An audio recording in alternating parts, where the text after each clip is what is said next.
To understand why Cumbernauld is the way it is now, it's important to know a little about its history and the history of Scotland over the same period.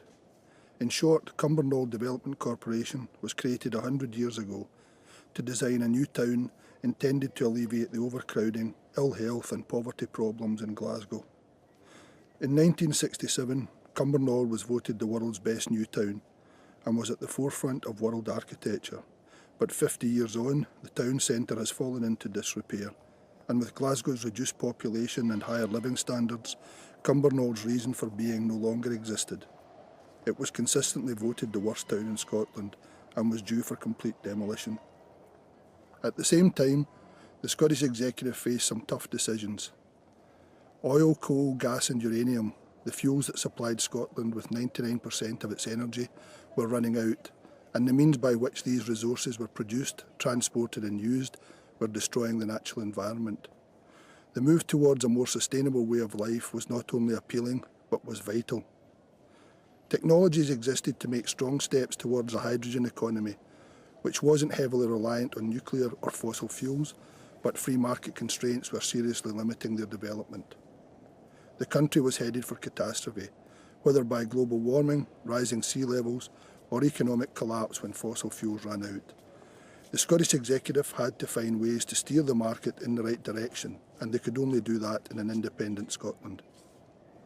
May the 1st, 2012 is remembered by Scots as Independence Day. Taxes from the Scottish industries, particularly the energy industries, had previously gone to Westminster, but now remained in Scotland, where they could be used to encourage efficient energy use and sustainable energy production by renewable means. By 2035, 70% of Scotland's energy came from renewable energy sources, and the hydrogen economy had been successfully established, though it still relied in part on fossil fuels for the production of hydrogen. Transport was responsible for almost half of all energy consumption in Scotland, and major steps were taken to create a more efficient transport system.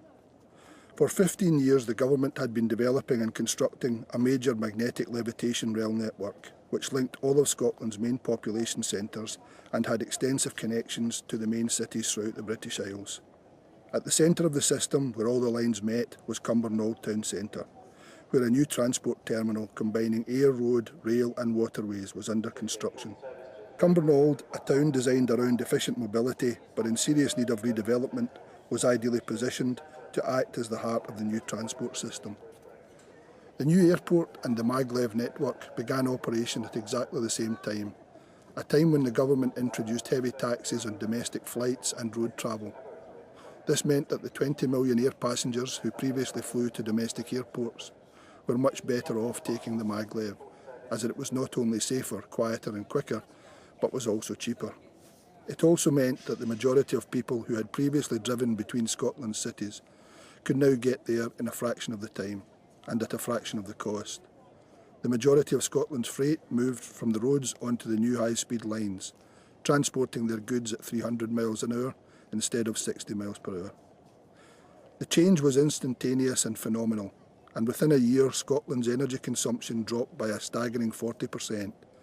Private car ownership fell by 60%, and low-cost car hire became standard at all of Scotland's transport hubs.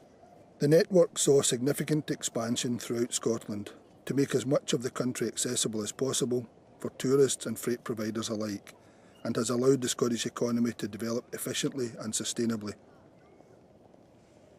Cumbernauld has seen tremendous growth since it became a major international transport hub, and many industries have relocated to be nearer the centre. Its hilltop location made it an ideal place to treat and distribute drinking water throughout the central belt, and now the main filtration rooms, which are strange and fascinating indoor forests and sand dunes, can be experienced by those who pass through the centre. Cumbernauld Town Centre was originally designed to combine all the amenities of a typical town centre in one megastructure, but failed for a number of different social, political and economic reasons. Some say the success of the building relied too heavily on the building expanding in a linear manner, and that you cannot prescribe the way a city should develop. But now, after 100 years of development, Cumbernauld seems to be fulfilling its potential. It has been adaptively reused and has a function that utilises the original building and its unique location, Cumbernauld International enables transportation of both people and freight easily and efficiently on a global scale with a serious ecological agenda. The network's success has inspired many other nations to take similar measures, and today it is possible to travel and export as far as Hong Kong by maglev.